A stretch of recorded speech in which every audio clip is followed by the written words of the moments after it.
കേരള ബ്ലാസ്റ്റേഴ്സിന്റെ മുൻ താരമായിരുന്നു ഇവാൻ കലൂഷ്നി. താരം കേരള ബ്ലാസ്റ്റേഴ്സ് ക്ലബ്ബ് വിട്ടതിനു ശേഷം താരത്തിന്റെ കരിയർ വലിയൊരു മാറ്റമാണ് നമുക്ക് കാണാൻ സാധിച്ചത്. നിലവിൽ ഇപ്പോൾ താരം യുക്രൈൻ നാഷണൽ ടീമിന്റെ ഒരു പ്രധാന കളിക്കാരനായിട്ട് മാറിയിരിക്കുകയാണ്. മാത്രമല്ല ഇവാന് യുക്രൈന്റെ നാഷണൽ ടീമിന് വേണ്ടി കുറെ ഗോളുകൾ അടിക്കാൻ സാധിച്ചിട്ടുണ്ട്. കേരള ബ്ലാസ്റ്റേഴ്സിലേക്ക് വരുമ്പോൾ ഇവാൻ കലൂഷ്നിയുടെ മാർക്കറ്റ് വാല്യൂ ഏകദേശം 4.5 കോടി ആയിരുന്നു. എന്നാൽ ഇപ്പോഴത്തെ മാർക്കറ്റ് വാല്യൂ എന്ന് പറയുന്നത് 16 കോടിയാണ്.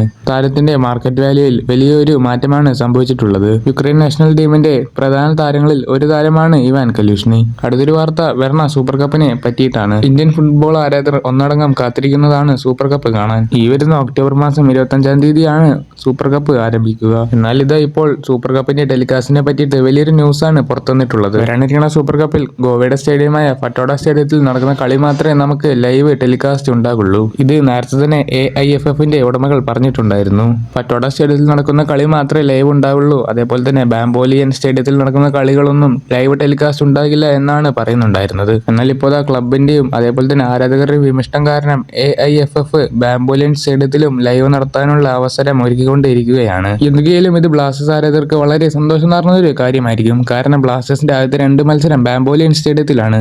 ISLന്റെയും കേരള ബ്ലാസ്റ്റേഴ്സിന്റെയും കൂടുതൽ വാർത്തകൾ അറിയാനായിട്ട് ഈ ചാനൽ സബ്സ്ക്രൈബ് ചെയ്ത് വെക്കുക.